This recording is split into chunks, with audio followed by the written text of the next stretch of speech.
D'autres êtres mondains connus sous le nom d'esprits envahissent la Terre et provoquent des destructions massives. C'est maintenant à un jeune lycéen de les arrêter. Bonjour et bienvenue sur notre chaîne Manga VF.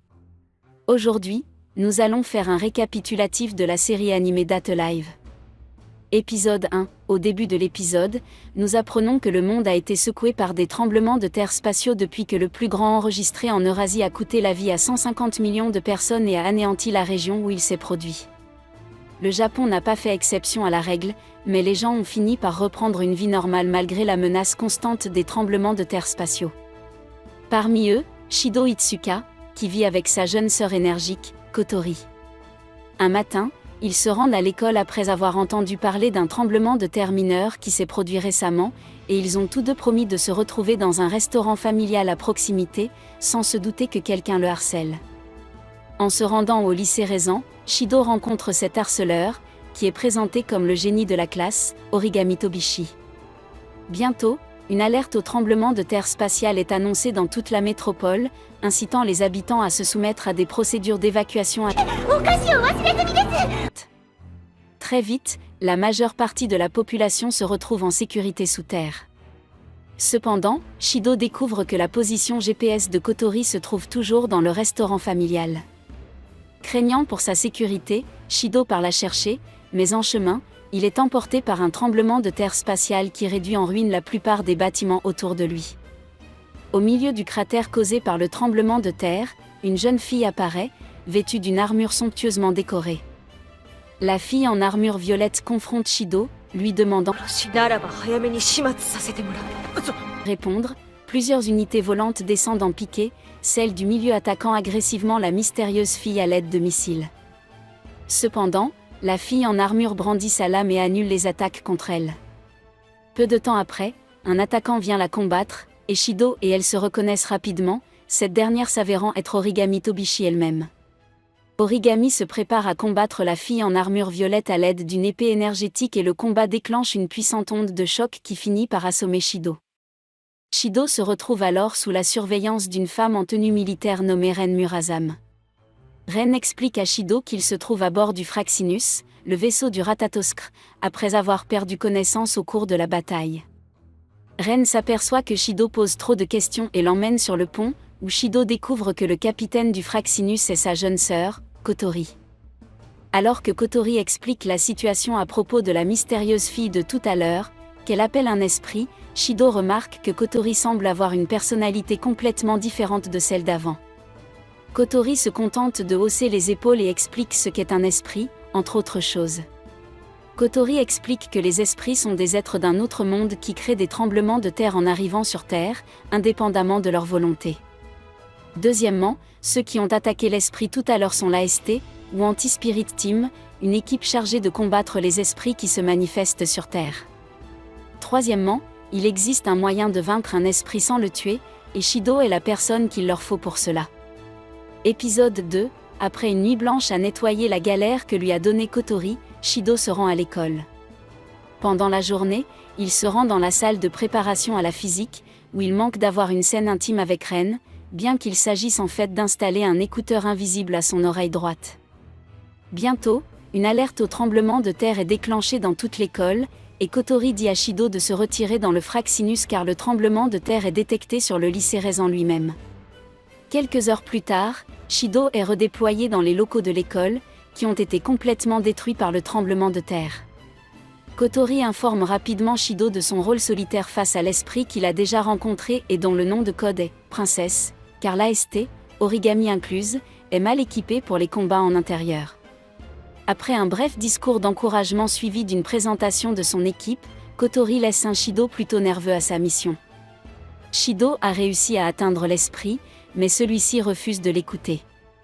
Et même avec l'aide de l'équipe d'analyse, Galge Steel, de Ratatoskr, Shido reste proche du danger. Heureusement, l'esprit reconnaît Shido comme étant celui qu'elle a rencontré auparavant, et Shido en profite pour parler à l'esprit avec l'aide de Ratatoskr. Cependant, Ratatoskr semble empirer les choses pour Shido, car leurs décisions ne font qu'inciter l'esprit à attaquer Shido. Finalement,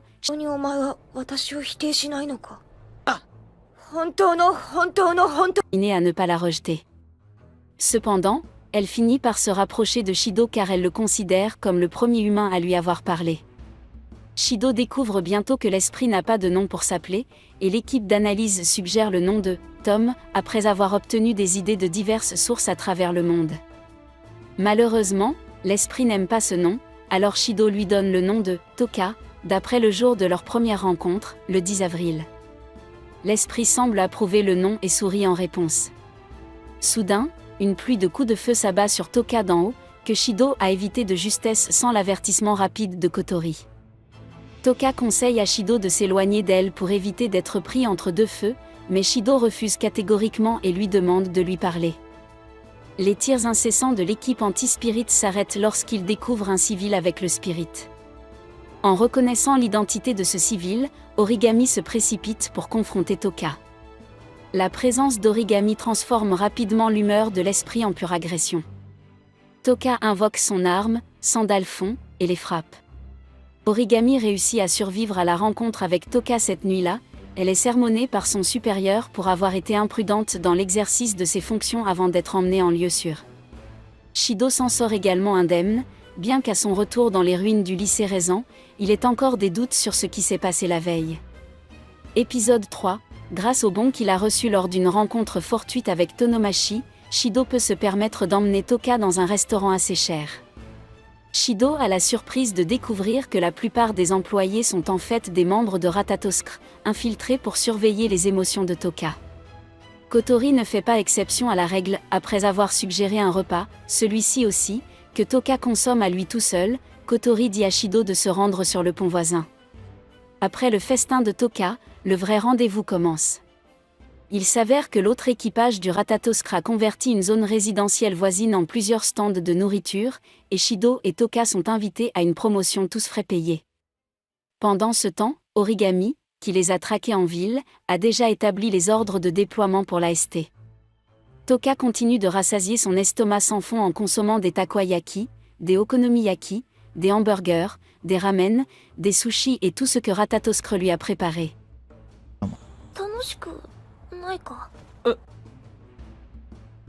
Shido réussit à assurer à Toka qu'il s'amuse comme elle, et bientôt, Toka emmène Shido à leur prochaine destination, les mains jointes. Toka raconte à Shido le plaisir qu'elle a eu à passer du temps ensemble, mais elle ne sait toujours pas ce qu'est un rendez-vous. Shido finit par expliquer qu'un rendez-vous, c'est quand un garçon et une fille sortent ensemble et s'amusent. En se basant sur la définition de Shido, Toka conclut qu'ils ont eu un rendez-vous exceptionnel. Pendant ce temps, l'AST observe attentivement l'esprit nommé Toka se manifester sans qu'il y ait de séisme spatio-temporel. Bien que confronté à un scénario aussi inhabituel, l'autorisation d'utiliser des armes de tir a été donnée. Après avoir poussé Toka sur le côté, Origami fait feu sur Toka. Le pain en peluche, ainsi qu'un morceau du flanc de Shido, sont anéantis en un instant. La tournure des événements est apparue comme un flash pour Toka, mais dès qu'elle voit le cadavre ensanglanté de Shido sur le sol, elle accepte enfin la décision de la Terre de la rejeter. Après avoir invoqué sa robe astrale à donner Melek et son ange Sandal fond, elle libère son arme ultime, l'Alvanelef. L'AST bat en retraite tandis que l'Alvanelef fend proprement une falaise voisine. Pendant ce temps, Origami, encore sous le choc d'avoir tiré sur son camarade de classe au lycée Raisin, est assise, impuissante, devant un esprit en furie. Très vite, une flamme brûlante enveloppe la blessure de Shido. Une fraction de seconde plus tard, il n'y a plus aucune trace de la blessure mortelle qu'il a reçue. Kotori met alors en œuvre son plan pour récupérer Shido et calmer la princesse en colère. Origami est assourdie par la réalisation qu'elle a tué un humain, tandis que Toka est aveuglée par une rage bouillonnante envers l'assassin de Shido. Origami, impuissante face à un esprit puissant, succombe à son sort imminent. Cependant, l'attention de Toka est détournée par quelque chose qui vole derrière elle, Shido, en chair et en os. Toka est ravie de voir Shido en vie, mais elle lui dit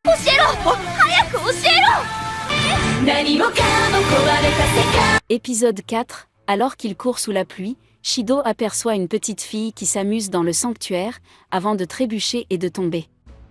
Venue pour l'aider à se relever, la fillette recule devant Shido, apparemment effrayée par lui. Shido est confus mais remarque une marionnette sur le sol, et réalisant qu'il s'agit de celle de la petite fille, il la et rivalise avec Origami pour attirer l'attention de Shido. Afin de calmer les deux filles, il goûte les deux biscuits et les complimente également, mais les deux continuent de se disputer pour savoir qui était le meilleur. Le lendemain, alors qu'il se rend à l'école par une autre journée pluvieuse, Shido passe devant le sanctuaire de la veille et se souvient d'avoir rencontré la petite fille avant de poursuivre son chemin. Il voit alors la marionnette de la petite fille sortir d'un des arbres au moment où il s'en va. Le lendemain matin, Shido se réveille mais sent un objet étrange devant lui. Il se rend compte qu'il est dans la chambre de Toka et dort à côté d'elle, ce qui provoque le réveil de Toka qui jette des objets sur Shido. À l'école, Toka et Origami se disputent à nouveau Shido pour savoir qui s'assoira à côté de lui pendant le déjeuner. Plus tard, une alarme de tremblement de terre se déclenche pendant leur cours. L'AST perd alors de vue Hermite, mais l'équipe de Fraxinus parvient à la localiser dans un centre commercial fermé. Shido demande à Kotori de l'envoyer lui parler avant que l'AST ne la retrouve. Satisfaite de son choix, Kotori transporte Shido à l'endroit où se trouve l'esprit. Shido s'aventure dans le centre commercial et finit par rencontrer Hermite. Tamae lui répond qu'elle ne sait pas, mais tente de la rassurer en lui disant que Shido s'en sortira. À l'extérieur du centre commercial, Origami et Ryuko attendent que Hermite sorte, et Ryuko s'interroge sur la coïncidence du transfert d'une fille ressemblant à l'esprit princesse au lycée Raisin, et plus précisément dans la classe d'Origami. De retour au centre commercial, Shido essaie d'avertir Yoshinon que la salle de gym est dangereuse, mais elle tombe, ce qui la fait atterrir sur Shido, et leurs lèvres se touchent. Yoshinon se relève et Shido s'excuse pour ce qui vient de se passer. Kotori prévient alors Shido de quelque chose d'urgent et lorsqu'il demande de quoi il s'agit, il est surpris de voir Toka qui se tient juste à côté d'eux. Toka demande alors avec colère à Shido ce qu'il vient de faire, et elle lui reproche de l'avoir inquiété juste pour voir une autre fille. Kotori avertit alors Shido de l'état mental actuel de Toka et du fait que ses pouvoirs spirituels commencent à lui revenir. Lorsque Shido demande ce qu'il doit faire, Toka confronte Yoshinon, qui crée un malentendu en disant à Toka que Shido s'est lassé d'elle et a décidé qu'il aime Yoshinon plus qu'elle. Shido tente de s'expliquer mais Toka l'interrompt. Yoshinon continue alors de se moquer de Toka en disant que Shido l'a préférée à Toka, ce qui pousse Toka à attraper la marionnette et à exiger qu'elle retire tout ce qu'elle lui a dit. Et c'est tout pour aujourd'hui. Si vous avez aimé ce récapitulatif et que vous voulez plus de récapitulatifs comme celui-ci, pensez à vous abonner à notre chaîne.